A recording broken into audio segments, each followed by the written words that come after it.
началось. Всем огромный привет! Мы очень рады видеть вас на нашем канале. Я Эдуард Маркин, сооснователь компании ADEMS, и Владимир Сидоренков, преподаватель Международной академии заточки ADEMS. Всем привет.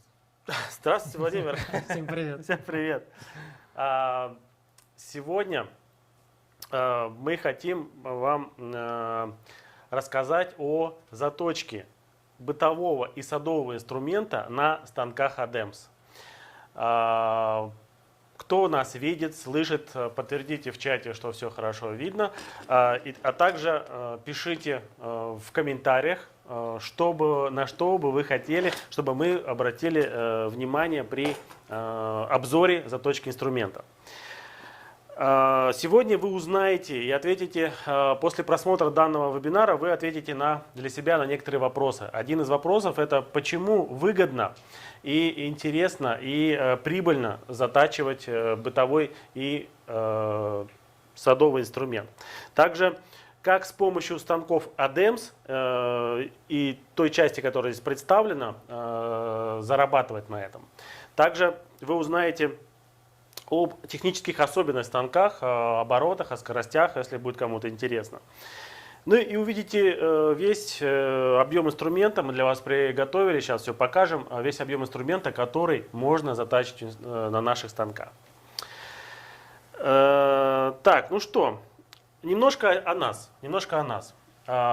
Мы, компания ADEMS, существуем на рынке с 2010 года. Главная наша специализация — это производство оборудования, универсального оборудования для заточки инструмента, различного инструмента. Это парикмахерский маникюрный инструмент, садовый, бытовой, медицинский и всевозможные прочие.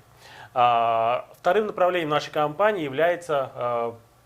Мы открыли Международную академию заточки ADEMS и понимаем, что параллельно с нашими станками должно быть и обучение. Мы заинтересованы в развитии и развиваем рынок профессиональной заточки не только в нашей стране, России, но и за рубежом.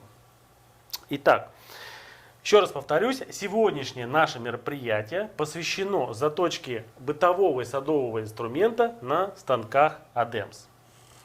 Итак, Владимир, как вы считаете, чтобы получить результат, тот, который вы уже достигли, что нужно заточнику, чтобы затачивать бытовой и садовый инструмент?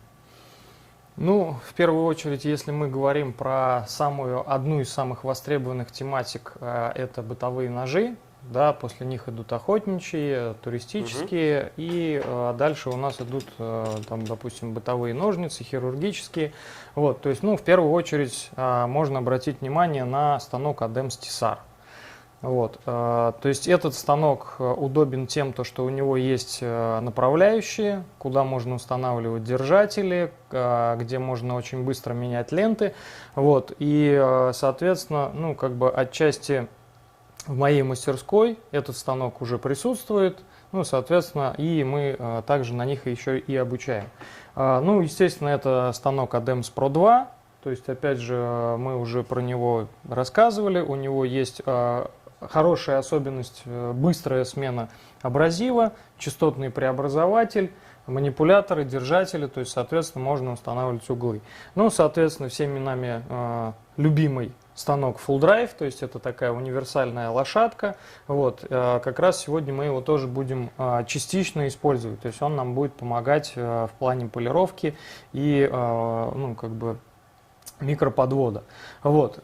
Также я научился, и это будет для кого-то, наверное, такой определенной степени лайфхак, я покажу, как затачивать ножовку по дереву, да, потому что сейчас сезон, сейчас май месяц, и, соответственно, идут люди-дачники, несут очень много инструмента, особенно бытового, то есть это мотыги, тяпки, лопаты и в том числе ножовки по дереву. То есть это станок, соответственно, GMT-2. Он удобен тем, что у него есть регулировка подъема двигателя, соответственно, для как раз ножовки это очень хорошо подходит. И также есть у нас еще замечательный станок Tanto, это для ручной заточки. Я попрошу видеооператора пройтись по всем нашим станкам. То есть сейчас первый станок у нас это TESAR, потом Tanto, потом GMT2, Full Drive и станок ADEMS Pro 2. То есть понятно, что каждый станок в своей определенной специализации, ну точнее в своей специализации, можно на нем выполнить заточку, например, там полностью всего маникюрного инструмента. Да? Здесь можно заточить профессионально парикмахерские ножницы. Да? Здесь маникюрный инструмент. Там, на гриндере это можно затачивать топоры, лопаты. Но когда у вас есть ассортимент этих станков в вашей мастерской и ваша фантазия безгранична, вы можете затачивать практически весь садовый и бытовой инструмент, ну, собственно, очень легко. Получается, что один и тот же станок, он предназначен для заточки парикмахерского, например, инструмента Full Drive, но и также с помощью нехитрых манипуляций, приспособлений, навыков, знаний, умений, которые в том числе и мы преподаем в Академии заточки ADEMS, вы можете освоить заточку бытового и садового инструмента. Ну, я прям вот, да, извиняюсь, Эдуард, перебью. То есть получается, что, например, тот же Full Drive, он удобен именно горизонтальной подачей абразива, то есть для определенных видов операций, именно для бытового инструмента, он очень удобен. Где-то, соответственно, это вертикальная подача. Так, ну давайте поговорим немножко об организации вообще вкратце бизнеса и вообще как к этому прийти. Если вы определились с открытием мастерской, то нужно пройти несколько этапов, так скажем, при которых вся ваша мечта или в расширении вашей существующей мастерской может осуществиться. Первое, что вы должны сделать для себя, это определиться с вашими клиентами, определиться в вашем регионе, в радиусе 3, 5, там, 10 километров. Кто все-таки будет больше вам приносить бытовой или садовый инструмент, вдруг возле вас много мясопереработчиков или садовых ландшафтных компаний каких-то или еще что-то. От этого зависит набор расходных материалов, набор приспособлений, умений, навыков, которые вам нужно освоить. То есть определиться с целевой аудиторией, определиться с теми людьми, которые вам будут приносить деньги. Конечно же, важно очень для того, чтобы зарабатывать на садовом и бытовом инструменте, не только иметь станки и не только обладать знаниями по заточке. Важно также быть предпринимателем и заниматься этим, уметь продавать свои услуги, уметь презентовать себя и, соответственно, определиться с формой, так, где вы все это будете делать. В гараже вы будете делать, откройте свою мастерскую или студию по заточке. Также на балконе, как хобби у вас это будет. Любая форма открытия вашего бизнеса, самозанятый ли вы будете человек, любая форма имеет право на существование. Наши станки, они мобильные, они размещаются, для них нужно не очень много места, и, соответственно, каждый из вас может открыть свое дело. И с третьим направлением нашей компании работы это является именно помощь в организации своего именно дела. Мы подсказываем, как выбирать помещение, как выбирать целевую аудиторию и заниматься всем вот этим и делать несколько шагов. Так, ну что, почему вот еще что бы хотелось отметить, почему нужны и важны те люди, заточники, которых рынок мы и развиваем. На сегодняшний день, и Владимир, я думаю, не даст мне слукавить, что нехватка профессиональных заточников не только в нашем городе Самара, Тольятти, но и в других городах, она большая. Нету заточников, нету культуры именно заточки там, садового бытового инструмента, и каждый затачивает кто как умеет, кто как желает, и очень часто, особенно если дорогой хороший инструмент, очень часто его портят заточники, которые выдают себя за заточников, не имея опыта, ни образования, ни понимания, ну, кроме, конечно, каких-то умельцев, там, кувалд, левшей там, или еще каких-то людей, откровенно гениев. Но в целом это ремесло, которое нужно осваивать потихонечку и долго. Итак, напомню, 3 направления, которые вы можете обратиться в нашу компанию. Это мы производим станки сами, и поэтому вы можете приобрести у нас их. Второе, это обучиться в Международной академии заточки мастерству и стать профессиональным заточником. Встать на путь становления профессионального заточника.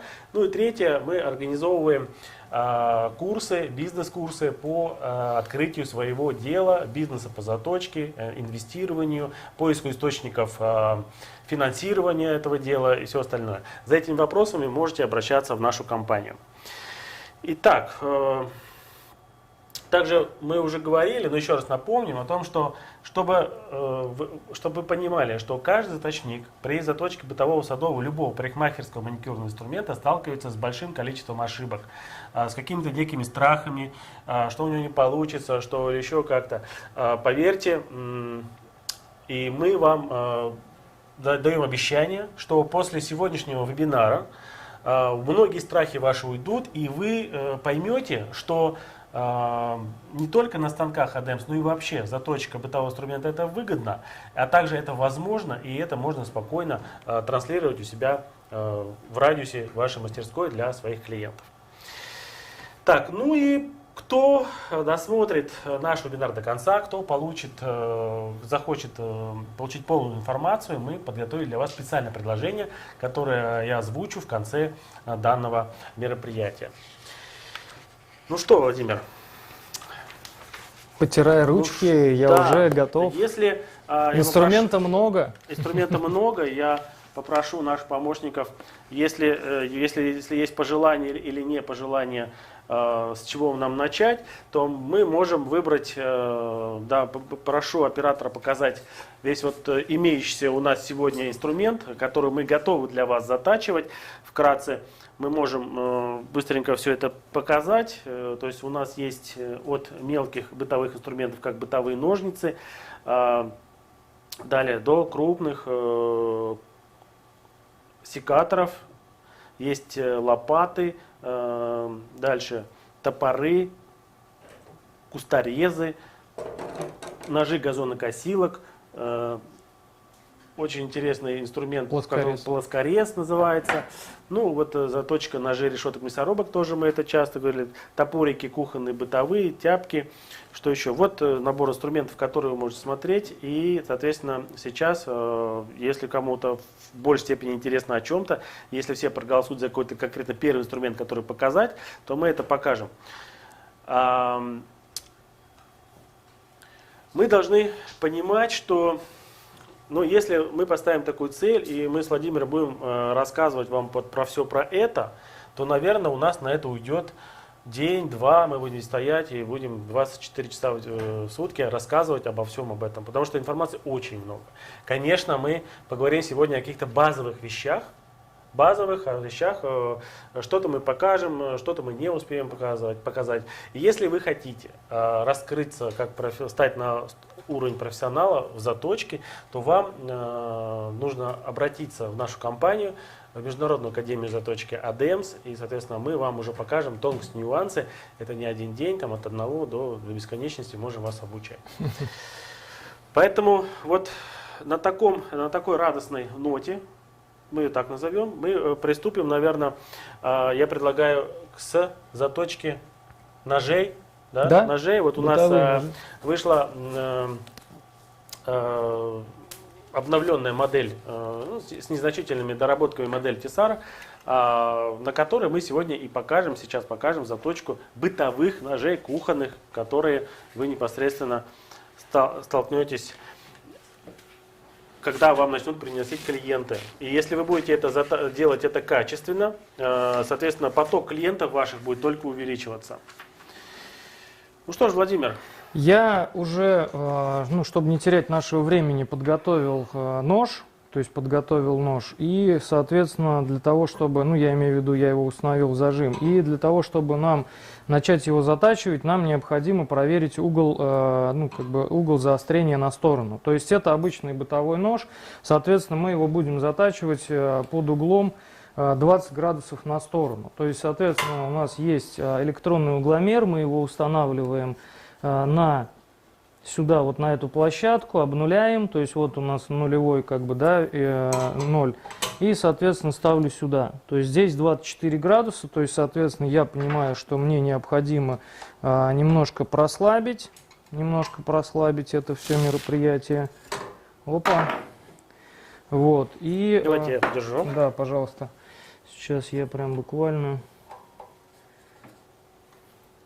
То есть здесь вот эта вот дуга, она у нас опускается.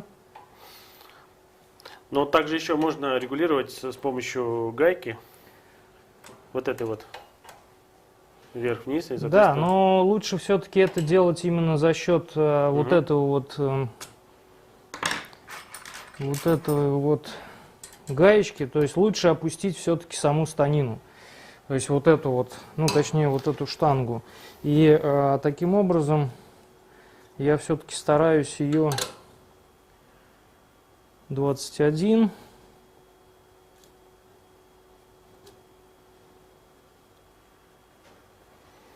Угу. Продержу. Да-да-да, чуть-чуть. Сейчас я справляюсь. Я справляюсь То сам. есть с помощью, 20 градусов. Да, с помощью электронного угломера мы выбираем угол заточки. Да, то есть вот я установил 20 градусов, и, соответственно, так как наш станок оснащен частотным преобразователем, я уже ранее настроил вращение от режущей кромки, установил ленту А65, это лента Тризак, она у нас есть на складе, то есть вы ее можете также у нас заказывать. Но я объясню сразу, что мы при работе с бытовым ножом используем 3 либо 4 ленты. То есть это А100, А60, А30 и А16. То есть, соответственно, если по зернистостям, которые вам привычны, то есть это начиная с P150 и заканчивая P1100. То есть, ну, дальше мы делаем полировку, и режущая кромка соответствует любым ценителям, которые нам пришли и с кухонными ножами. Прежде чем начать заточку, я еще хотел бы добавить такой момент, что наша с вами задача в условиях действующей мастерской зарабатывать на заточке инструмента. Таким образом, мы должны себя посвятить не получению какого-то результата, вернее, результата такого, на который нужно тратить очень много времени. И инструмент нам приносит не очень дорогой, из простой стали, не очень, так скажем, хорошего качества, простые. Бывают и хорошие, ножи, конечно, приносят рестораны, кафе. Таким образом, наша задача заключается в быстрой и качественной заточке, с повторением этого качества изо дня в день, к которому мы приучаем наших клиентов. И, соответственно, доводить заточку ножа до какого-то идеала и закапываться в этом деле в нашем моменте, в бытовом инструменте, мы не ставим перед собой такую задачу. Если человек приходит и говорит, я хочу вам отдать свой нож и заточите мне его, чтобы режущая кромка резала волос вдоль, естественно, мы это сделаем. Я вам готов заплатить, образно 5000 рублей. То есть он нам дает, например, сегодняшнюю, образно, выручку сегодняшнего дня. Но если мы говорим про бытовые ножи, и человеку достаточно на них работать от начала заточки и до повторного к нам обращения, то есть где-то порядка 2-4 месяцев, и его это устраивает, и платит он нам всего лишь 10 рублей за сантиметр, то есть, вот здесь длина, я примерно так представляю, 18 сантиметров, то есть заточка вот такого ножа стоила бы всего 180 рублей. Человек к нам пришел через 4 месяца, но почему бы и нет. Соответственно, мы уже и, делаем таким образом, чтобы, действительно, как сказал Эдуард, зарабатывать деньги и делать качество. Тем более на этом станке это очень удобно. Сейчас я попрошу так немножко, чтобы нашего видеооператора, чтобы было видно и вот эту нижнюю штангу, если это возможно, это, естественно, возможно. Да, и то есть теперь я, как я и сказал ранее, я настроил вращение от режущей кромки, потому что здесь нужно тоже соблюдать технику безопасности. Если вращение будет идти и, не дай бог, мы поймаем перекос, то есть самого ножа, то есть самой режущей кромки, мы можем просто срезать ленту. Поэтому возможность станка Тесар позволяет ее делать как, я сейчас просто нажимаю. То есть здесь в кадре не видно, Владимир сейчас управляет частотным преобразователем. Здесь я еще раз покажу, так, чтобы было видно в камеру. Вот у нас есть частотный преобразователь. Вы можете в мастерской повесить его на стену, присоединить к станку и, соответственно, управлять вращением ленты от себя на себя, аверс-реверс, а также регулировать частоту вращения. Да. В данном случае я сейчас установил 1000 оборотов, то есть, в принципе, этого достаточно. И опять же, технология заточки, при такой, имея в своей мастерской такой станок, то есть вы понимаете, что вы сделаете качественную заточку без прижога ну, собственно, для режущей кромки, для самого металла. То есть угол я установил, здесь держатель очень удобный, скольжение идет легкое, и вот таким вот движением мы просто, получается, перекидываем со стороны на сторону, и наша задача выйти на заусенец. То есть вот я... То есть первой лентой, грубой, мы формируем режущую кромку, да? Да, мы её... формируем саму фаску. И наша задача выйти на режущую кромку. Да. Потому что ножи, которые вам будут приносить, они поступают после самостоятельной заточки. Она не всегда качественная, и поэтому нам приходится формировать новые... Ну, по факту, да, заново мы Новую восстанавливаем режущую геометрию. Да, восстанавливать геометрию. Потому что режущие кромки, как правило, бывают очень сильно вогнуты вовнутрь, просажены. И человек приходит и говорит, мне это нужно исправить. То есть, ну, понятно, что самую грубую работу, допустим, мы можем делать на ленте, там, например, P40 либо P80. То есть мы исправляем полностью саму геометрию. Ну вот я вижу, что на режущую кромку я уже вышел, Эдуард. Да, я подержу. Да. Угу. Вот, я сейчас выключаю и обращаю ваше внимание, что с недавнего времени компания ADEM сделала очень удобный вот на магните кожух. То есть мы его аккуратно снимаем. Теперь мы на себя тянем рычаг. Вот. Ну, я немножко тороплюсь. Вытаскиваем ленту, меняем на ту, которая нам необходима. В данном случае я сразу с P240 прыгаю на P600. В принципе, это нормально. То есть я сейчас, тем более ленты новые, я сейчас также устанавливаю ту же скорость, да, под 1000 оборотов. И теперь уже избавляюсь от грубой риски раз и, соответственно, уменьшаю сам заусенец. То есть я уменьшаю и стойкость заусенца за счет того, что грубый заусенец я уже устраняю более мелким зерном ленты. То есть по факту здесь нужно сделать там 3-4 проводки.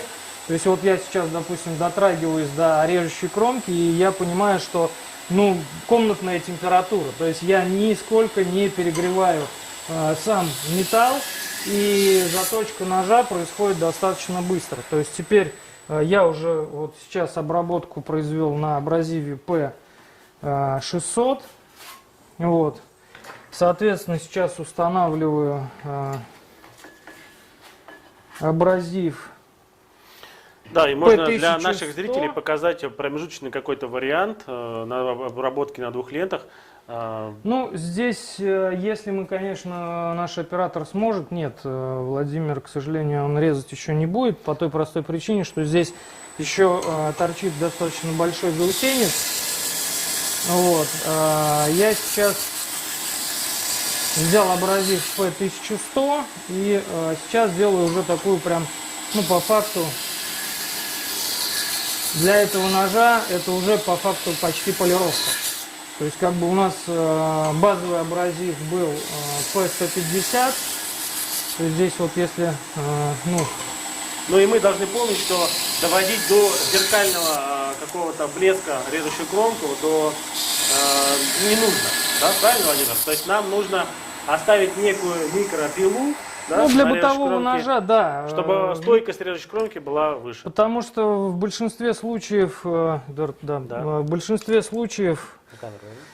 большинстве случаев у нас происходит работа на кухне, это в протяжку. То есть, редко, когда, допустим, человек, купивший бытовые ножи, недорогие, бюджетные. То есть, вот я даже сейчас, вот так вот делаю, я вот вижу, что все заусенцы практически у меня остались вот на руке.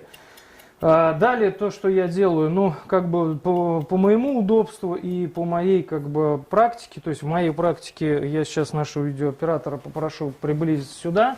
То есть я использую станок Full Drive, то есть в данном случае здесь сейчас это кожаный круг, ноутбук, да, кожа, и, соответственно, вращение идет также от режущей кромки, то есть перед началом эфира я его подготовил и забил, нанес на него алмазную пасту 1:0. То есть вот таким вот образом, вот прямо сейчас Видно, как заусенец слетает, то есть круг останавливается. Я вот могу добавить, да, скорости. И вот таким вот образом, очень аккуратно, очень мягко. Я, ну уже, скажем так, рука поставлена, я делаю, сейчас я, да, вот если с этой стороны, то есть сейчас, ну как бы удобство станка, опять же, full drive, у него есть аверс-реверс, и вот по факту сейчас, ну если совсем очень близко приблизить, видно, как заусенец просто такой, как длинной волосинкой, он просто слетает. Вот, ну и сейчас заключительная полировка. Ну, мы, конечно, не засекли время, да, то есть не брали секундомер, но тем не менее, то есть сколько вот у меня, ну, как бы эта заточка заняла, ну, может быть, минут 5-7. Да, сейчас вот я беру лист бумаги, и то есть вот, вы понимаете, то есть качество, насколько, вот, пожалуйста. Вот, ну, можно, если совсем близко, можно положить бумагу на стол, я ее могу порезать вдоль. Вот обычный, простой кухонный нож, то есть который мы сегодня заточили. Владимир, пожалуйста. Вот, что еще? Есть у нас вот такой вот кухонный топорик. Также я сейчас Эдуарда попрошу, чтобы он мне помог. Да, подержать, просто само приспособление. Здесь очень удобно, мы легкими движениями откручиваем вот эти вот направляющие. Они у нас смещаются вовнутрь. Эдуард, я давайте сам. Вот, вот примерно вот так вот они смещаются вовнутрь. Ну, здесь немножко, вот здесь пришлось приложить усилия, но тем не менее... Просто держатель новый, естественно, мы понимаем, что допуски здесь идут крайне минимальные, вот, и теперь я аккуратно, да, вот таким вот образом, ну, здесь обух где-то по толщине 2,5-3 миллиметра, в принципе, можно даже вот так вот поглубже, и так как у нас, да, адаптирован вот этот держатель от ручной точилки, то есть он у нас дает максимальное качество в плане подвода ножа. То есть это наша, ну, как бы придумка, да, то есть это наш такой именно момент истины. То есть мы вот, изготовив этот станок, придумав вот эту технологию, мы получаем очень хорошее качество. Сейчас я сменю ленту. Ну, также вот для удобства, когда вы работаете один в мастерской, вы можете в столе просверлить отверстие под этот штифт, ну и, соответственно, вставлять. Очень удобно. Он будет у вас стоять, и вы можете спокойно это дело устанавливать нож, вымерять расстояние, ну и, соответственно, все эти вопросы, я думаю, отпадут. Вот, да, я сейчас не буду тратить, опять же, наше драгоценное время, то есть сейчас вот прям буквально прикину одним вращением, то есть какой градус здесь был ранее, но по-хорошему для кухонного топорика я рекомендую угол заточки на сторону 25 градусов, то есть чтобы общий Ленты угол... мы будем менять или может поменяли? Я уже поменял, да, я уже поменял ленту, вот. То есть скорость небольшая, да, наш угол, Эдуард, наш угол очень острый все-таки, и я, наверное, прям буквально сейчас потрачу 30 секунд. Опять же, Владимир, я прошу показать нашим зрителям, что регулировка угла осуществляется не только изменением высоты упора, но и гайкой. То есть кому вот как удобно. Да, вот это вот винт, его можно открутить. Я просто его сейчас так хорошо затянул, то есть его настроил, но вы можете также, передвигая его по вот этой вот оси, вы можете изменять угол, но опять же обращаю ваше внимание в том диапазоне, чтобы режущая кромка не выпирала, то есть или не уходила с, да, со станины, ну то есть именно с вот этой вот этого упора. Вот, то есть сейчас я, секунду, опять же включаю, обнуляю, обнуление, вот, обнулился и ставлю сюда, то есть у меня получился угол 22,7. Ну, я думаю, что этого будет сейчас достаточно. Можно чуть скорость дать побольше. В данном случае, то есть для такой, для более грубой обдирки я беру 1200 оборотов. И сейчас я вот уже по факту понимаю, что я вышел на режущую кромку. То есть скольжение по... Да, отлично, я попал прям в то же пятно контакта, которое у нас и было здесь ранее заточено. То есть по факту мне не придется сейчас долго тратить времени на, ну, для того, чтобы выйти на режущую кромку. То есть, соответственно, мы можем делать протяжку как по прямой, так и вот с таким изгибом. То есть, по большому счету, высота фаски у нас меняться, ну, практически не будет. Почему? Потому что здесь угол по отношению к ленте, он неизменен за счет того, что есть держатель и есть направляющая, по которой он, соответственно, скользит. Ну, я пока затачиваю, Эдуард, может быть, что-то расскажет о наших новинках. Если говорить про станок ADEM Тесар, то прошла небольшая модернизация, где мы добавили защитный металлический кожух искрогаситель. Мы улучшили приспособление для заточки именно ножей. Далее мы сделали съемный кожух на магнитах для вашей безопасности и удобства. Таким образом, также если вы использовать будете наш станок для обдира заготовок и изготовления ножей, то в нижней части нашего станка имеется отверстие, имеются экраны, которые собирают всю грязь и сыпятся в подставленное вами ведро, чашку или еще какие-то вещи.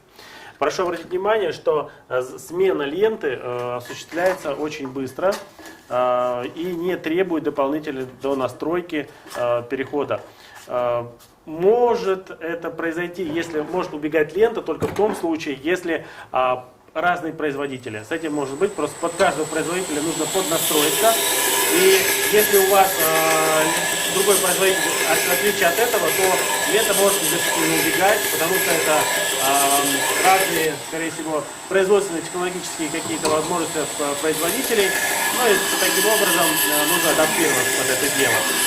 Также скажу, что, еще раз повторюсь, тема нашей встречи именно заточка парикмахерского, садового, бытового инструмента. Да, я могу долго говорить и про парикмахерский инструмент. Таким образом, мы начали сегодня с заточки именно бытовых ножей, которых вам принесут, ну это довольно-таки много вам будет приносить. Вот на сегодняшний день, у нас весна, у нас май, начинается садовый период, садовый дачный период, при котором вам принесут этот инструмент. И вы должны быть готовы к этому, готовы к тому, чтобы клиенту предложить весь спектр услуг. И для этого вам необходимо иметь у себя технологии, приспособления и заранее в этом подготовиться. Вы можете обратиться в нашу компанию в подборе оборудования, и наши менеджеры с удовольствием вам расскажут и покажут, что и зачем и как нужны наши станки. Ну вот я дошел уже до ленты, до абразива P1100. P1100. Сейчас также я произведу устранение заусенца на коже. Ну, вот чем мне удобен станок Full Drive, тем то, что я легко могу, во-первых, менять аверс-реверс. Я оператора нашего еще раз попрошу, чтобы... Вот, во-первых, аверс-реверс, и во-вторых, это плоскость, да, ну, то есть получается горизонталь. И устранять заусенец, то есть вот именно работать на его устранении, здесь очень, ну, прям вот просто удобно. То есть, во-первых, я вижу, как заусенец слетает, и, во-вторых, я также могу регулировать еще и обороты. То есть, если мне нужно вот прям совсем добиться... Пока Владимир готовит инструмент к финальному тестированию, я хочу сказать вам, что данный станок имеет преимущество неоспоримое, это в том, что у него снимается вот такой вот диск, и сюда устанавливается любого размера диаметра диска. Можно сюда приклеивать абразивный материал, кожу и все что угодно. Ну вот кухонный топорик. Опять же, для кухонного топорика я режу бумагу Вот, то есть, соответственно, вот оно, происходит рез. Достаточно хороший. Угол заточки 22,7 на сторону. Ну, то есть, как бы стойкость ее будет достаточно хорошая. То есть, это быстро и качественно. Рубка костей, да? Рубка, да, рубка костей. Вот, то есть, ну, что еще можно сейчас прям сразу быстро сходу? Я готов показать, как затачивается топор, как затачивается лопата и нож для газонокосилки.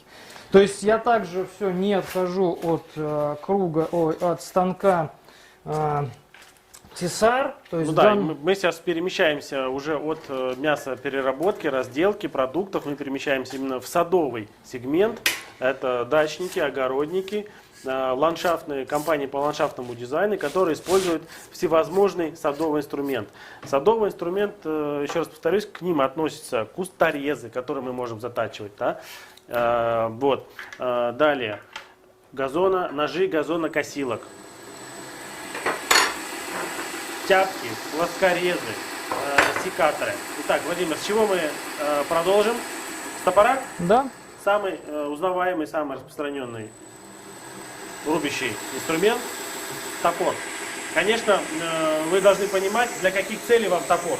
И когда вы приходите на заточку, желательно, чтобы вы говорили о том, что вам им проводить какие-то слесарные работы или столярные, либо это вы будете использовать его как в виде колуна, либо будете использовать его как какой-то универсальный инструмент для разных задач.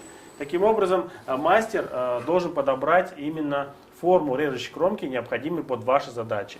То есть это либо колун, там, либо более такой острый угол. Ну, так как это обычный простой садовый топор, ну, то есть именно для простых работ, для рубки пеньков, да, то есть там деревьев, то есть я вам покажу, как я это делаю вручную. То есть, соответственно, вращение идет в данном случае против часовой, то есть я вот так вот наклоняю.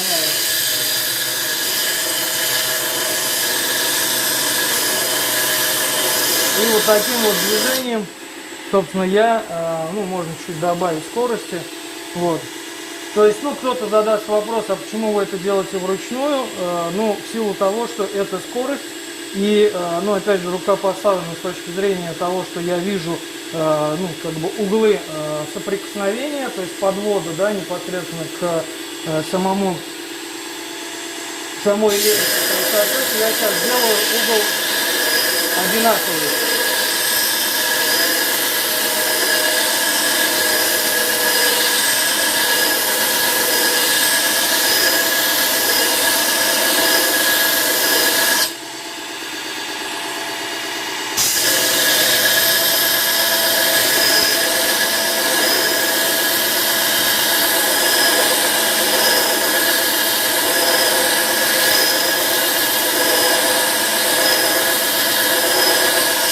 Причем для ручной заточки, вот именно заточка топора, то есть для подвода вручную, желательно, я обычно прошу, чтобы не снимали топорище, потому что это очень удобно, само вот именно удержание.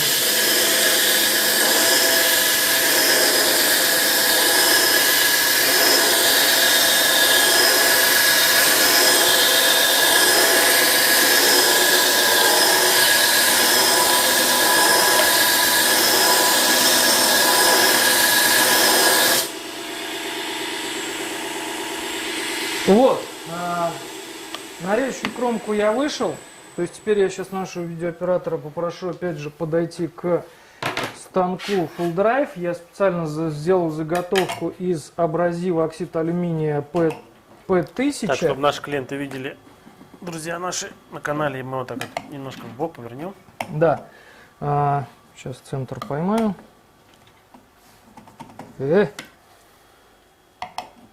Специально не стал прорезать. Наверное, попаду сегодня к концу вебинара. Да? Что я выбрал не тут этот. Итак, мы сейчас используем технологию, пока Владимир настраивает станок, мы используем технологию именно заточки на двух станках. Первый станок у нас использовался для формирования режущей кромки, да, формирования. И дальше... самого подвода, то есть Да. вот я его сделал, я вышел на режущую кромку, получил достаточно грубый заусенец, а сейчас я просто с помощью абразива P1000 сделаю микроподвод, и это очень удобно, то есть вот прям такое легкое касание с изменением угла немножко в тупизну, то есть я как раз прорабатываю сейчас исключительно режущую кромку. Вот. Заусенец не факт, что он там, например, слетает, но получается, что он становится достаточно таким легко поддаваемым для того, чтобы... А нет, вот он прям со второго раза он как бы слетел. То есть поддаваемым для того, чтобы я его вот мог просто убрать пальцем. Вот. И здесь получается, то есть, ну, такая как бы заточка, подвод, то есть основной, да, и микроподвод. Причем основной базис я сделал на абразиве P60 и сразу перепрыгнул Владимир, на а P1000. мы можем затачивать и все выполнить операции на одном станке Тесар? Да, конечно, можно сменить ленту, также поставить абразив P1000 туда и, в принципе, это сделать, но я настолько вот уже привык к станку Full Drive. То есть это Уже ваше дело уже привычки, направление, да. технология, по которой вы работаете, и вам так просто удобно. Но если вы имеете всего лишь один станок ADEMS Tessar у себя в мастерской, на нем вполне возможно затачивать топоры и садовый Да, инструмент, да. не имея Full Drive. Да, да, да. То есть вот он, ну я сейчас, вот. То есть он сейчас режет бумагу, прорезает.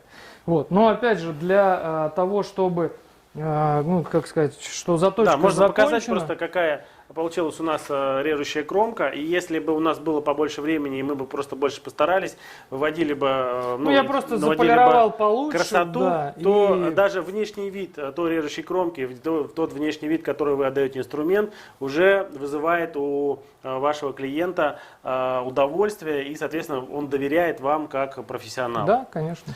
Итак, топор заточен, я думаю, с Владимир? дачными, садовыми Ну, я бы рубками он хотел еще справится. показать, как делать лопату и газонокосилку. Вот можно Итак, мне лопату эту? Да, лопата. У нас представлена лопата обычная, малая, так называемая саперная лопата, которая, ну, не сильно отличается от обычной штыковой лопаты садовой. Да, единственный момент, как бы, ну, может быть, немногие знают, что садовая лопата затачивается именно вот с этой вот передней поверхности, именно с нее, а не по задней. Почему? Потому что когда происходит капок, земля у нас вылетает вперед, поэтому, ну, это как... И не двухсторонняя, да, Да, заточка? не двухсторонняя. То есть почему? Потому что, ну, это так же, как вот я затачиваю ножи для сушистов, и, например, человек приходит и говорит, мне нужно сделать заточку только под правую руку и одностороннюю.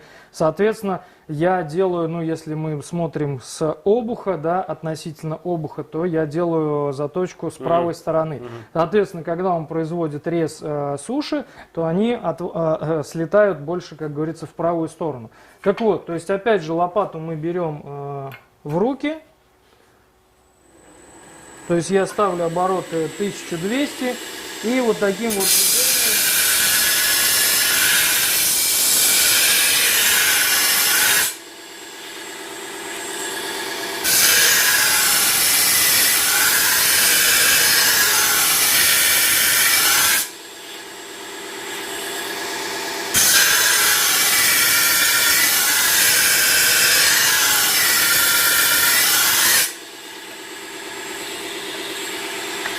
то есть перекидываю просто лопату с одной стороны на другую.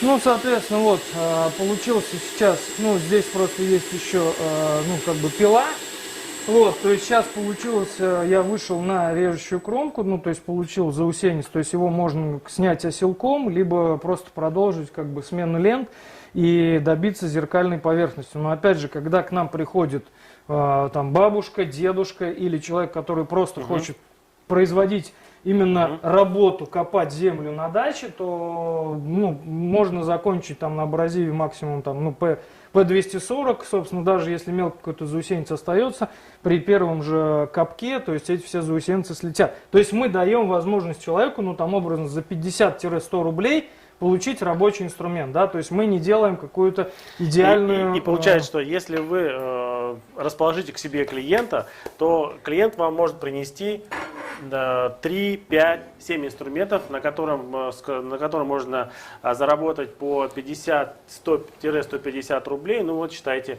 умножайте вот это количество, которое за буквально 30-40 минут мы можем сделать. У меня сейчас клиенты, приносят инструменты где-то на там, ну я не знаю, там на 1000 рублей. Это только там несколько лопат, несколько мотык, там, да, и всего остального. Причем это все на гриндере, вот, ну, то есть на это такой ленточном спектр, станке. так скажем, может быть, недооцененный, наверное, да? И многие клиенты, обращаясь, проходя обучение в Академии Заточки, для них это новый спектр услуг, о котором они не знали. Соответственно, мы им показываем, что вот еще одна возможность зарабатывать деньги. Это не только парикмахерские ножницы и маникюрный инструмент. Сейчас мне вот в руки, ну, я взял нож для газонокосилки, вот, и я вижу то, что, ну, допустим, вот это сейчас вся ручная на шлифовальном, ну, на ленточном станке работа, немного для него будет грубовато, поэтому я сейчас перебегу к станку ADEMS Pro 2. Вот, Володю попрошу, нашего помощника, дать мне стул. Вот. И я бы хотел все-таки именно продемонстрировать заточку на этом станке. Почему? Потому что здесь я могу установить угол заточки, и он будет равен 60 градусам. То есть вот я просто... Пока Владимир настраивает станок, мне бы хотелось вкратце, быстро очень рассказать об этом станке. Станок ADEMS Pro 2 является продолжением нашего бестселлера станка ADEMS Pro. Это усовершенствованная модель. Она заключается в том, что усовершенствование заключается в более мощном двигателе, круги на 150 мм диаметр, возможность имеется подключение частотного преобразователя и, соответственно, потенциал данного станка заключается не только в заточке ножей и ножниц, но и мы здесь можем делать хонингование парикмахерских ножниц, заточку маникюрного инструмента и полировку. И также при наличии круга для микронасечки, соответственно, выполнять нанесение микронасечки на парикмахерские ножницы. Но сейчас мы выполняем заточку ножа для газонокосилки на станке ADEMS Pro 2. То есть абразив здесь установлен сейчас в данном случае электрокорунт зерно F180. Обороты я, ну, в данном случае сейчас поставил 280, и вот таким вот движением, то есть сейчас нашего оператора также попрошу подойти поближе, чтобы было видно. Да, все хорошо видно.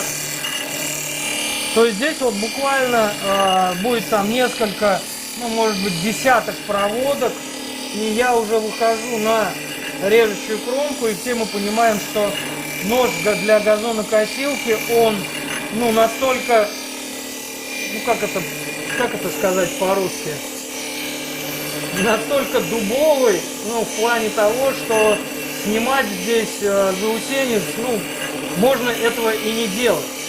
Потому что, опять же, при первом же там вращении, при проходе там 1 метра скошенной травы, от этого заусенца ничего не останется, но режущая кромка уже будет работать именно не на смахивание травы, не на ее излом, а именно на подрезание этой травы. Тем более, опять же, не исключены вероятности того, что попадется и камень, и может железка быть воткнутая в землю. Вот. И еще такой момент, то есть мне задавали вот недавно вопрос, ну вот идеальная как бы, да, ну видно идеальная Да, фасочка, вот вы покажите ровная. предыдущую режущую кромку. Вот она. Она сделана Вот, на видно ли нескольких.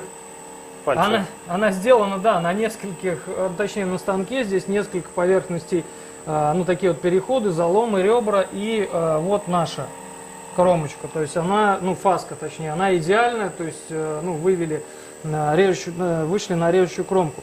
Так вот, хотел просто еще такой момент сказать, просто некоторые, ну скажем так, пользователи газонокосилок задают вопрос, а нужно ли делать развесовку? Я вам скажу, нет.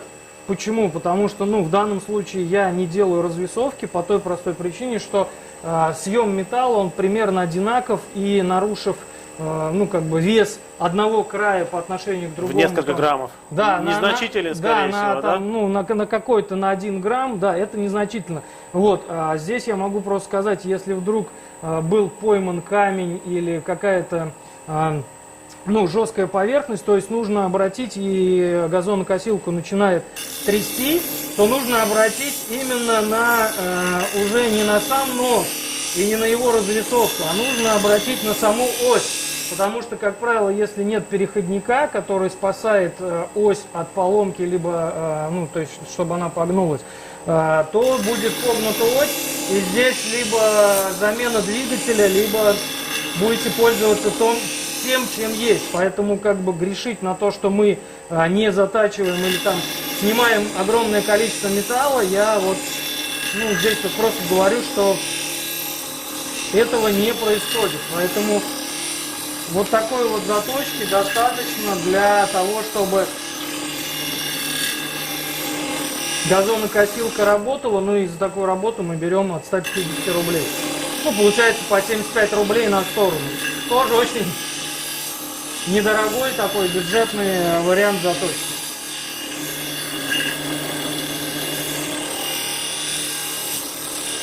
Ну, так как здесь была вот эта сторона сильнее повреждена, я ей сейчас секунд на 30 отдам времени больше, нежели чем в той стороне.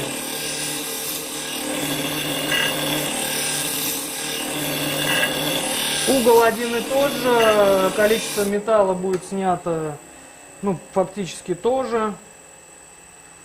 Ну вот, не вышел я на вершину самой вот этой фаски. То есть здесь можно, конечно, сейчас, ну, еще одну минуту я нашего Пока Владимир драгоценного времени. доводит инструмент до идеального состояния или около идеального, к нам поступил вопрос по поводу доли заточки бытового и садового инструмента в мастерской. Напомню, Владимир Сидоренко является преподавателем нашей Международной академии заточки. Также он является предпринимателем, у которого есть студия заточки АДЭМ в городе Самары, в которой он оказывает коммерческую заточку уже не первый год и уже открывая уже не первое предприятие. Поэтому опыт в этом деле и в соотношении инструментов у него уже есть определенная статистика. Так вот, мы рассматривали статистику за последние 2 года. Аккуратно. И увидели, что, во-первых, садовый инструмент – это сезонная работа. Она, естественно, у нее есть спады и подъемы. Сейчас как раз напомню май, и это самый горячий период по заточке инструмента. Например, вот реально сегодня в условиях пандемии не все могут выйти. Очень бывает у парикмахеров, маникюрщиц мало работы, но сельскохозяйственные работы, они не заканчиваются. И люди сейчас, вот сегодня несут основная, это вот 90-100%, это именно садовый и бытовой инструмент, даже больше садового инструмента. Если говорить в общей доле и разделить это на весь год, то в среднем это где-то от 35 до 50% всего инструмента, который затачивает индивидуальный предприниматель Владимир Сидоренков. Я правильно ответил? Да, да. Итак, вот мы показываем, как мы заточили нож. Вот этот нож для газонокосилки, я думаю, что он с завода не был так хорошо заточен. Вот, поэтому, или кто-то пытался проявить свои заточные так скажем, заточное мастерство в ручной заточке, которое, конечно, от станочной заточки далека, далека от нашего результата. Итак, нож для газонокосилки. Времени на это нужно при сноровке 10 минут, да. При готовом инструменте. Заработать на этом, Владимир, сколько можно? Ну, мы берем от 150 рублей до 300, в зависимости от степени износа. Степень износа, глубина там каких-то забоев и все остальное. Итак, 150-300 рублей с одного ножа. Время 10 минут. Да.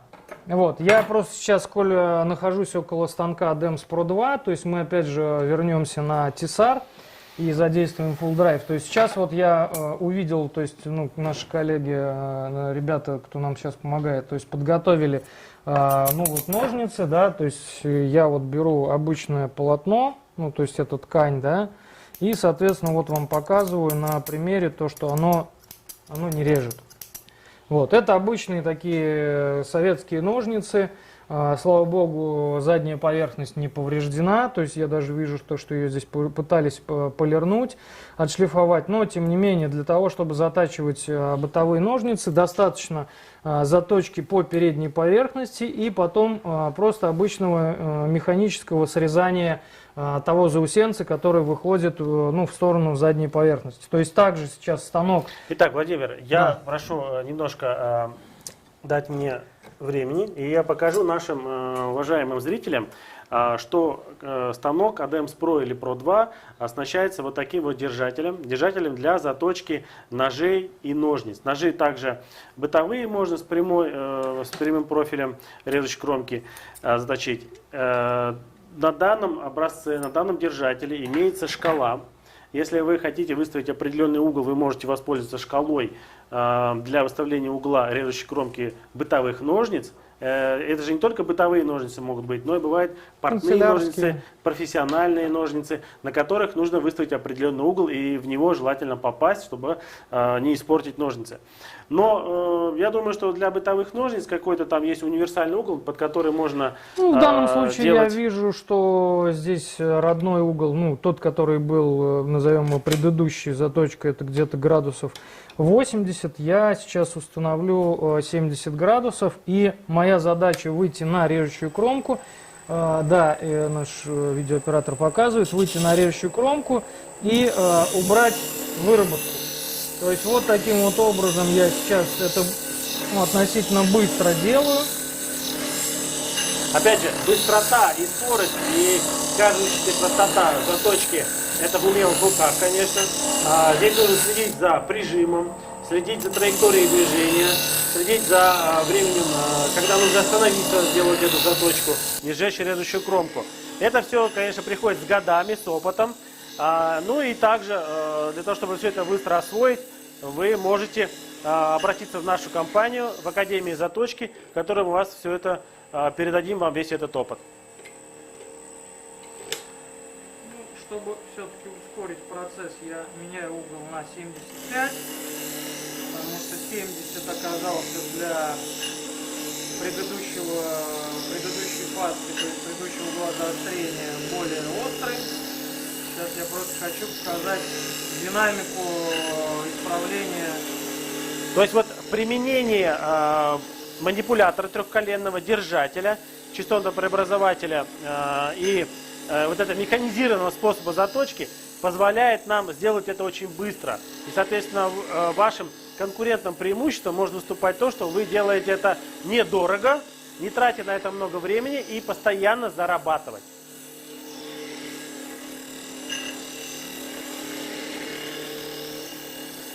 И я хочу заметить то, что мы ни в коем случае не призываем к тому, что делаем мы все очень быстро и некачественно. Да? Мы наоборот делаем все очень, стараемся делать все быстро и максимально качественно для конкретных работ. То есть если это клиент работает там с бумагой, с картоном, максимум там он использует для резки картона и ткани в один слой, то, допустим, тех же самых градусов, относительно вот сейчас, который я заточку делаю, это 70-75 градусов.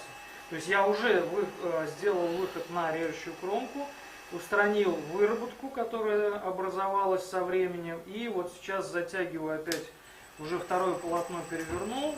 То есть сейчас буду делать заточку второго полотна.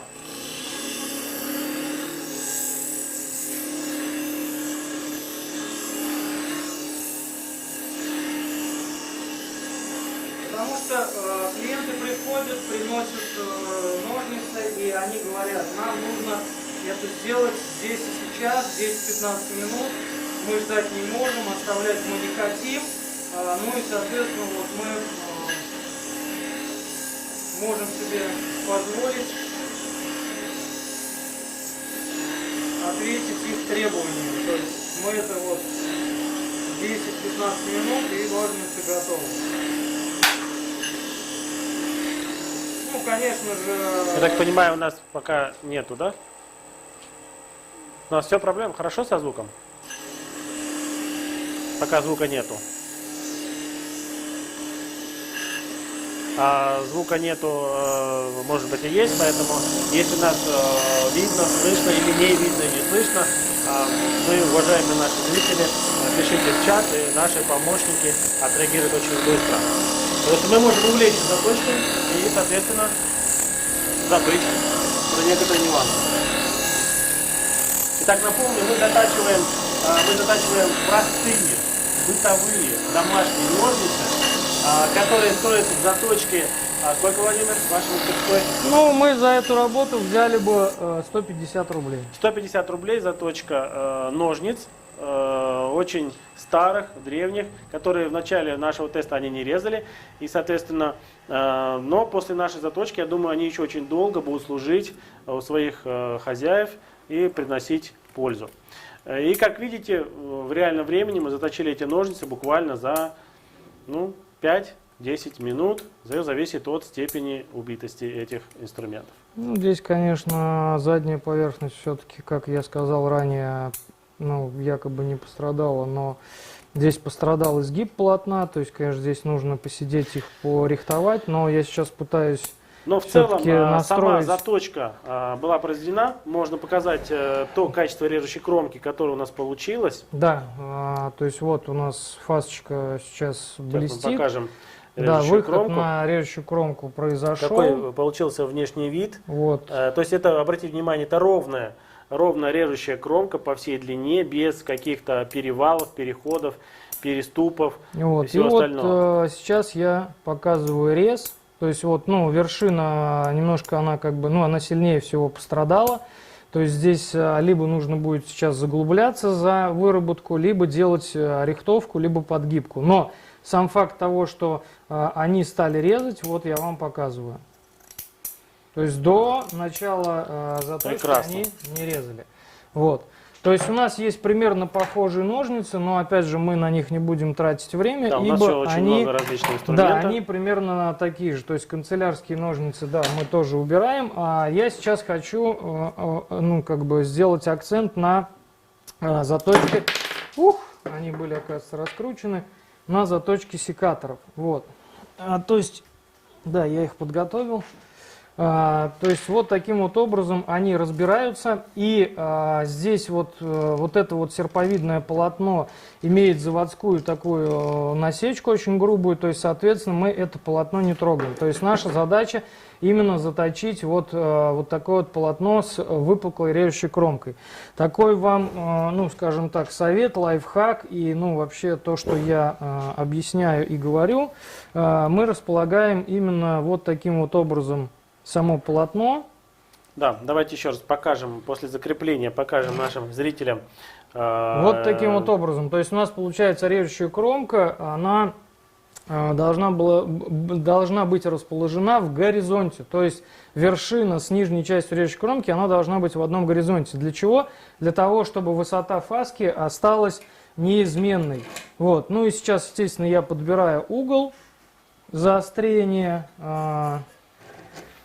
То есть вот сейчас прогоняю, это у нас 60, 55, 50. И для контроля режущей кромки вы можете 45, использовать 40, фломастер. H35, да, маркер, естественно, мы используем, но в данном случае сейчас 35 градусов угол заострения, ну то есть тот, который был задан заводом-производителем, я в него сейчас по факту попадаю. И вот таким вот движением, то есть как бы округлым, мы это все исполняем. Вот, то есть при таком расположении вот этого вот полотна мы получим однородной высоты фаску, красивую. Вот. И, соответственно, наша задача также выйти на режущую кромку. Ну, для чистоты заточки мы можем, конечно, и на плоскости, расположив заднюю поверхность полотна, устранить заусенец, но на самом деле, как показывает практика, после смыкания, опять же, заусенец сам слетает, тем более мы говорим о том, что мы работаем с очень плотными материалами, а именно с сучками, ветками деревьев. Вот я сейчас попал в то же самое пятно контакта, то есть вот у нас сейчас видеооператор покажет, что оно идентичное тому, что было. Вот. Вот, извиняюсь. То есть сейчас я прям очень аккуратно делаю. Владимир, напомните, каким абразивом вы пользуетесь? Абразив это электрокорунт 25А, то есть это электрокорунт белый, зерно F180. Все, у нас это полотно готово, то есть нам остается только взять и собрать сам секатор. Извиняюсь. Да, здесь нужно обязательно понимать, то есть как попасть вот в этот квадрат. Потом это все затягивается очень аккуратно. Ну и, собственно, мы устанавливаем в обратку пружину. Вот. То есть здесь, ну, как бы, к сожалению, ветку я не принес, но, поверьте мне, работать они будут идеально. А вот этот секатор, он очень интересный. Да, вот сейчас его Эдуард держит, я его тоже перед началом... Да что ж у меня сегодня все падает. Да, то есть я вот хотел сакцентировать вот этот вот момент на вот этом вот секаторе. Ну, то есть вот это полотно мы сейчас только что затачивали. Только что его затачивали. А у нас есть вот такое вот полотно в виде серпа. Крестовую отверточку можно, если есть. Спасибо. Вот сейчас я расслабляю вот этот вот винт.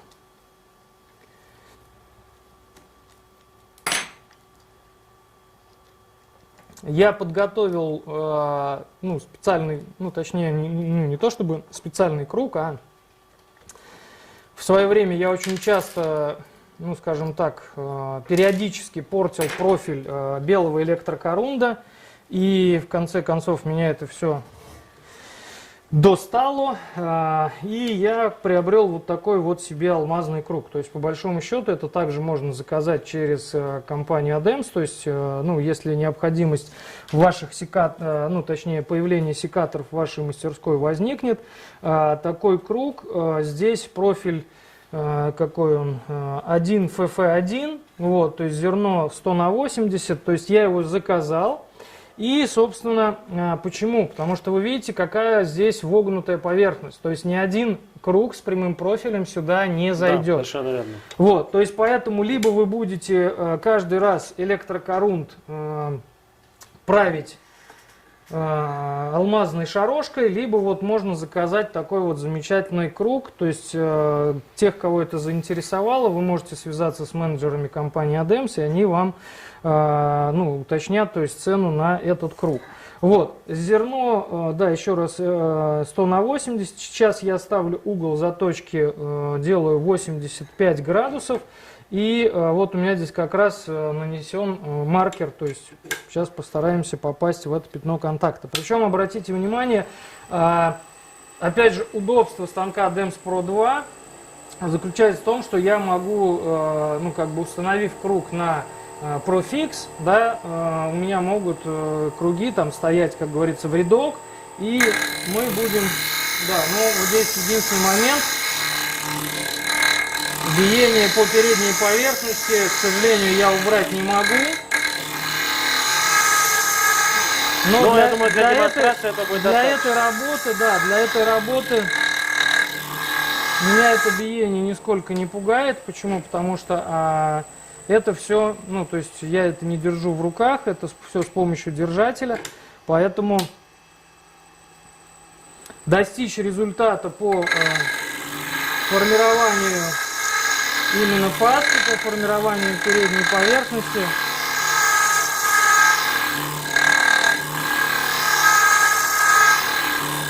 достаточно легко. Причем я проникаю в самые, ну скажем так, прохожу все самые изгибы.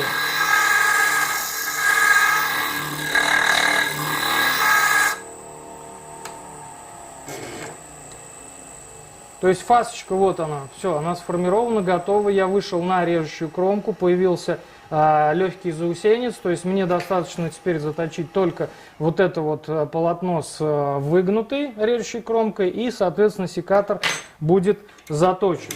Вот, поэтому, опять же, показал именно удобство станка и его возможностей. Ну и, соответственно, возможности держателя и манипулятора.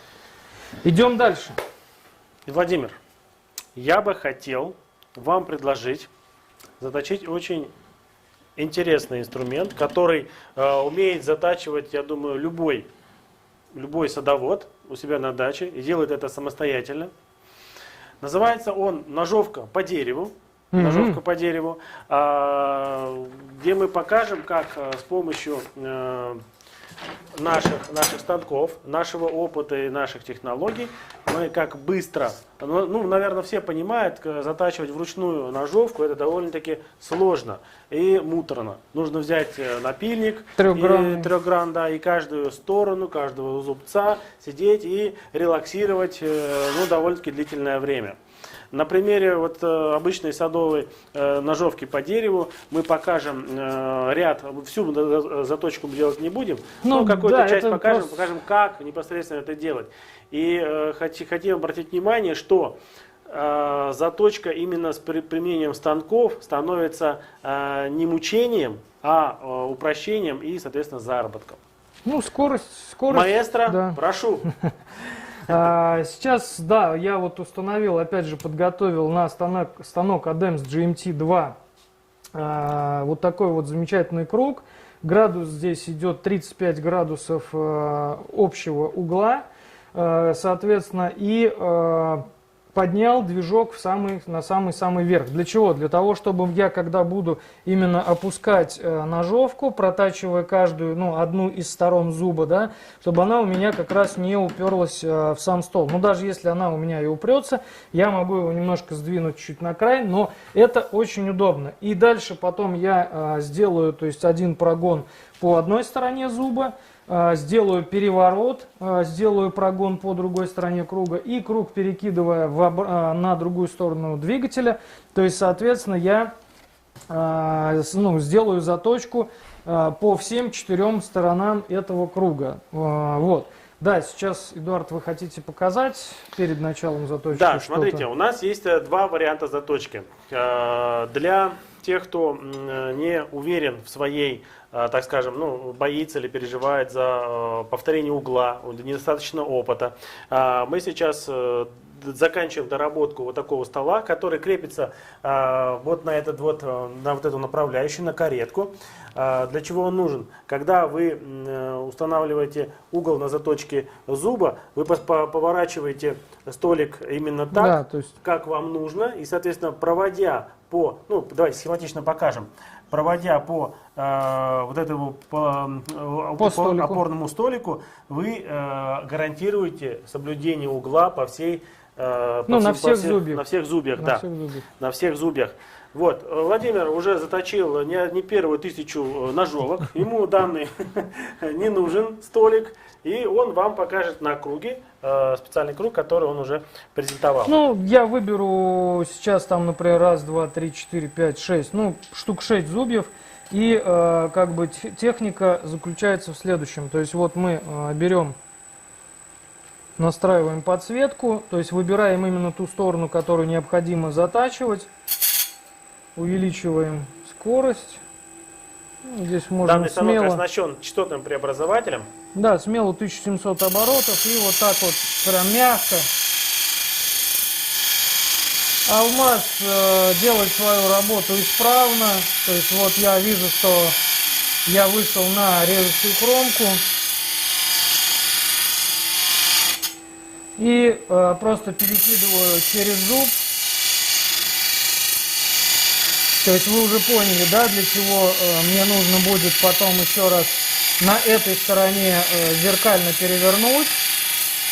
И потом, соответственно, убрать этот круг, переместить на другую сторону, ну, на другую сторону движка. То есть вот таким вот образом протачивается очередной зуб. Причем выработка и все повреждения просто махом уходят. Вот, это вот опять же лайфхак для тех, кто ранее, ну скажем так, не использовал свой GMT2, если он у вас уже есть. Качество заточки получается просто очень-очень хорошее. Ну, хотел выругаться матом, но понимаю, что в прямом эфире нас смотрит вся страна, поэтому сказал очень хорошее. Вот, ну, я думаю, достаточно. То есть дальше я переворачиваю, опять же, саму... Сейчас я посмотрю, с какого зуба я начал. То есть вот, да, я начал вот с этого зуба. Соответственно, я переворачиваю, делаю одну сторону уже соседнего зуба. Причем я говорю, обращаю ваше внимание, что алмаз достаточно быстро снимает. Но здесь мы видим, что крупная ячейка. И, соответственно, мне приходится делать по, ну, то есть не затачивать одну сторону одного зуба, да, но когда ячейка более, допустим, мелкая, то я могу, ну, так как здесь угловая, я могу протачивать сразу две стороны, ну, по одной стороне двух зубьев, поэтому иногда еще быстрее происходит сама по себе заточка. Вот, то есть далее опять мы прогоняем очередную сторону. Ну, соответственно, следующий зуб. И да, это будет заключительный зуб. Но просто я выбрал определенное количество зубьев. И потом на контрасте вы увидите, насколько ножовка подсела и как замечательно она будет выглядеть. То есть мы сейчас выключаем станок. Я сейчас Эдуарда попрошу, чтобы он мне помог чуть-чуть его развернуть. Да, на себя и вот так. Да, чтобы сейчас было видно еще. Ага. Вот, сейчас было видно вот эту сторону. Я сейчас меняю достаточно быстро. Видите, какие у меня сильные руки. Я открутил сразу гайку.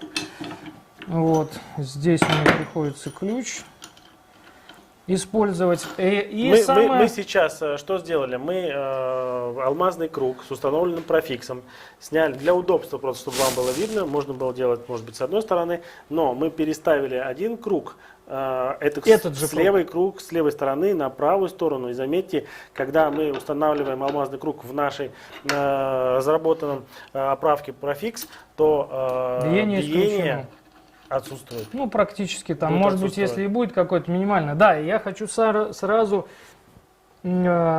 оговориться и предупредить вас о следующем. Если вы работаете на одной стороне и с другой стороны сняли круг, то есть вероятность того, что со временем это приведет к, ну, как сказать, расцентровке, возможно, осей. То есть у меня такая тема происходила, поэтому предупреждаю. Поэтому, если вы сняли с одной стороны, то, пожалуйста, верните туда этот, ну, допустим, в данном случае это алюминиевый круг с магнитом. То есть затянули его, затянули этот, вот, и, соответственно, он теперь очень быстро и абсолютно также идентично готов к той работе, которую я выполнял.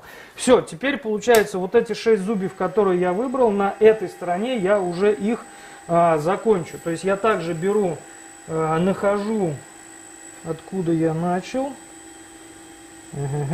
Вот откуда я начал. Вот. И, соответственно, также я... То есть обороты небольшие, зубья не прижигаются. Ну, прижим, естественно, я чувствую. То есть вот я вышел на режущую кромку, соответственно, закончил. Взял следующий зуб.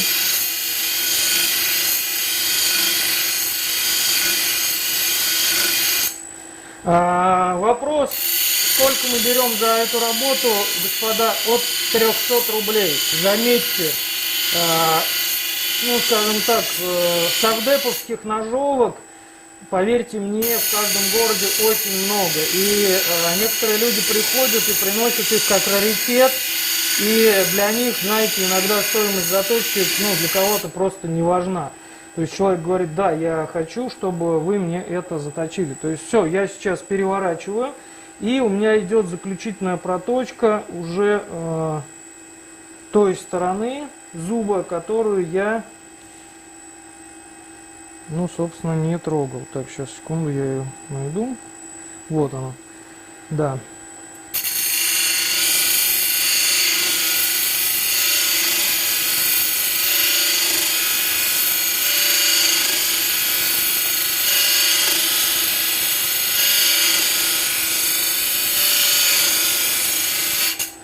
Причем вот такой заточкой мы можем даже выровнять высоты зубьев, причем достаточно, ну, относительно легко это происходит, потому что заход идет по всей длине. Мы видим, когда происходит выход на вершину, и, собственно, ну, когда заканчивается заточка, то я очень часто замечал, что зубья по высоте выравниваются. Ну, потому что стараюсь как бы заглубиться или наоборот просто пройти по всей. И вот, ну, один из последних зубьев, который, собственно, сегодня нужно было заточить. То есть сейчас вот на контрасте будет очень видно хорошо качество заточки. Но и опять же не забывайте то, что на каждый зуб, у каждого зуба две стороны, 4 переворота, и, соответственно, по времени это, конечно, занимает определенное количество. И, то есть, ну, как бы цена, я думаю, что 300 рублей это такая относительно. Вот, я показываю, если наш оператор сейчас сможет, ну, как бы показать. То есть, ну, Эдуард, вот оцените сами, как бы, работу. То есть, видно, что вершина стала зуба максимально острой. И грани... Да, ножовка выглядит как новая, зубья все обновлены. Если бы не следы ржавчины или какого-то дерева, то, наверное, мы бы приняли ее за новую. Ну, услуга по зачистке у нас в мастерской тоже существует, мы предлагаем это, но опять же там это, не всегда люди... довольно-таки очень хороший и качественный результат. Я думаю, что клиенты будут очень довольны. Вот. Итак, Владимир, спасибо вам за то, что вы показали заточку различного инструмента на наших станках ADEMS. Вот, за консультацией, за обучением, за разъяснением каких-то технологических моментов по заточке. Вы всегда можете обратиться к Владимиру Сидоренкову, и, соответственно, он уже порекомендует подбор оборудования, технологию и, соответственно, поможет определиться с формированием станков для вашей заточной мастерской. Я быстренько покажу, уже не затачивая, я быстренько покажу инструменты, которые мы ввиду отсутствия времени не показали. Первое. Значит, для станка ADEMS TESAR у нас есть приспособление для заточки ножей электрофуганков и обычных рубанков. Значит, данное приспособление на ленте затачивает режущую кромку. Да, нужна определенная сноровка, определенный опыт, но решение данных деревообрабатывающих инструментов возможно... На самом деле, Эдуард, я вам просто, ну, как бы сейчас перебью вас и скажу о том, что сноровка-то в том-то и дело, что вот удобство станка Тесар заключается таким образом, что вот я сейчас ставлю угол 45 градусов. Ну, я думаю, что мы потратим, да, сейчас уделим время нашим Так, хорошо. нашим ребятам, мы просто покажем, да, то есть какая есть интересная штука сделанная.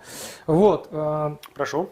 То есть, да, здесь сейчас угол у нас идет, да, то есть это все вот так вот достаточно быстро закладывается. Я уже подготовил данный нож, я его укрепил, ну то есть чтобы здесь его длина 150, здесь, по-моему, насколько я помню, позволяет, но, честно говоря, вот мы сейчас сделали для, ну такого, для миксера, ну типа как дробилка, да, то есть идет вал деревьев, туда закидывается пенек, и от него образовывается труха. Вот. То есть вот мы его установили, и на самом деле наша просто задача, там, ну, я имею в виду, там, встать рядом со станком, и вот оно движение, как бы здесь, ну, на самом деле даже, ну, сноровка, это единственное, что это первые вот 2 минуты. Ну, в любом случае, Да, первая да, заточка да. ножа И всё. будет, нужно снять страх, нужно запомнить мышечную, ну, так сказать, мышечную память привить, ну, и таким образом, устанавливая угол, вот таким образом можно заточить. Устройство довольно-таки простое в обращении, и для какого-то сегмента... Да, я просто сейчас сделаю касание, я не буду затачивать нож, но вы поймете, что здесь вот для данного ножа, и к нам очень часто стали приходить вот именно с ножей из подфуганков, да, то есть электрорубанки, вот, и мы начали, она у нас просто вот, ну, полгода лежала без дела, а тут мы за последние Начался 2 сезон. недели, да, за последние 2 недели мы на этом заработали, ну, то есть вот оно, идет подвод, и все достаточно мягко и быстро происходит. И самое главное, что мы можем именно начать и закончить одним и тем же, ну, то есть подача одного и того же угла. Ну, и То быстро можно снять, проверить. да, да, да. То результат. есть мы снимаем с площадки, то есть вот я сейчас смотрю касание, я уже в нижней части пасочки, вот, соответственно, мой угол сейчас чуть острее, чем был на самом деле. Вот, но рекомендуемый для них где-то 45-42 градуса, то есть, ну, в пределах от 35, даже, скажем, до 45. Но вы это, опять же, можете, ну, как бы делать подводы, Еще исходя из... я вот такой забавный, интересный момент хотел бы поделиться с вами, рассказать.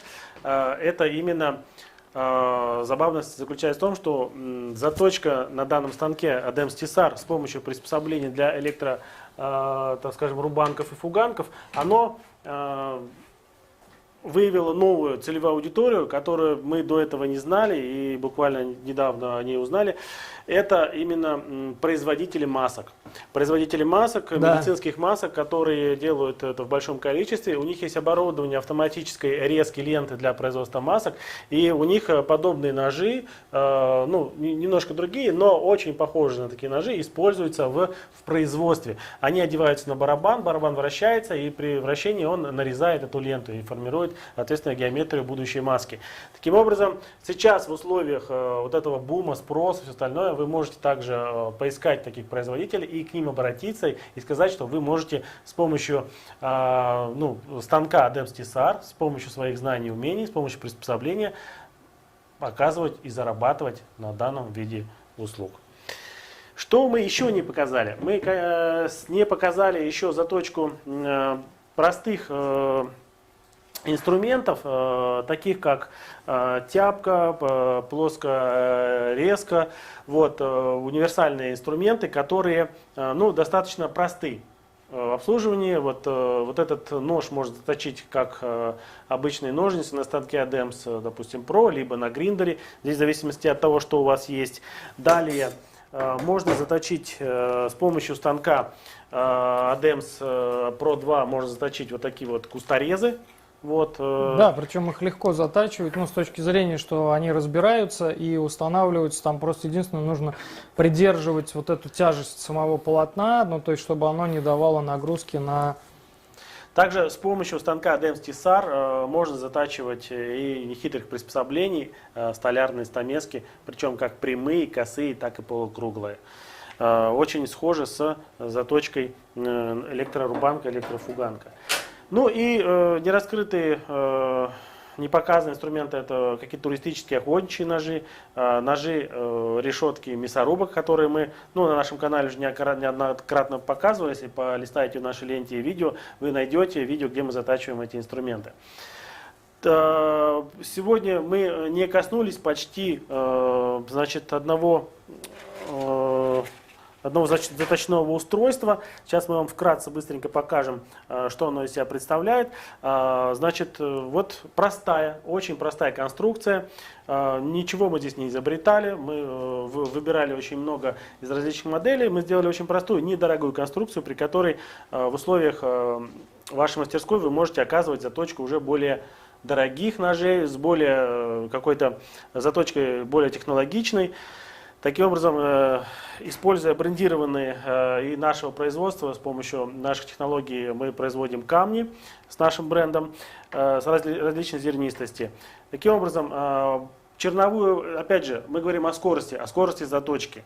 Использовав в совокупности станок ADEMS TESAR и устройство ADEMS TANTA, вы можете добиться быстрой заточки дорогих коллекционных охотничьих туристических ножей. Не всегда ручное устройство нужно, но в каких-то моментах доводка режущей кромки требует щепетильности, какой-то требовательности, может быть, от клиентов или еще от кого-то. Таким образом, мы вам сегодня уже не будем, наверное, показывать ввиду отсутствия времени, но в ассортименте нашей компании есть, очень удобно, используются абразивные камни, переворачивающийся держатель, который позволяет затачивать режущую кромку с двух сторон.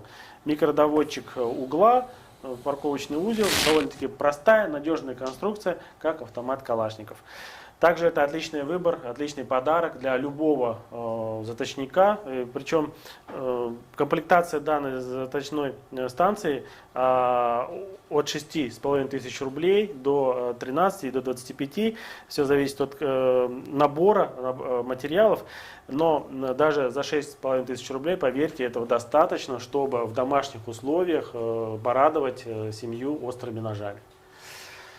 Итак, сегодня в обзоре мы вам показали садовый бытовой инструмент. Мы использовали набор станков. Это не обязательный набор, который требуется в вашей мастерской. Мы показали, что достаточно обходиться, так скажем, каким-то базовым набором. Для садового, в большей степени, наверное, для садового инструмента подходит у нас станок шлифовальный, шлифовальный, ленточный, это ADEMS TESAR. ADEMS TESAR. Вот. Ну и далее, если вы специализируетесь по различным видам инструмента, то имея станки, набор станков, вы уже легко и быстро решите проблемы, которые вам закидывает клиент. Он бывает приходит с такими инструментами, нестандартными, с которыми вы ходите, еще думаете, куда это приладить, как всегда, но имея набор инструментов, это гораздо легче и быстрее сделать, и, соответственно, вы как мастер, как квалифицированный мастер показываете свой уровень. Вы приучаете людей к культуре заточки, то, что не нужно дома что-то изобретать, все-таки как шиномонтаж, замена масла, двигатели, ремонт или все остальное, все-таки если у вас нет времени, нет желания или не обладаете знаниями, то лучше это отдавать на откуп мастерам, заточникам и, соответственно, получать за это хороший результат. Итак, на этом мы заканчиваем. Значит, всем спасибо, кто пришел. Спасибо Владимиру. Было очень, надеюсь, познавательно. Мы вам помогли. Всем ответили на все ваши вопросы. Всего доброго и до новых встреч. Всем пока-пока.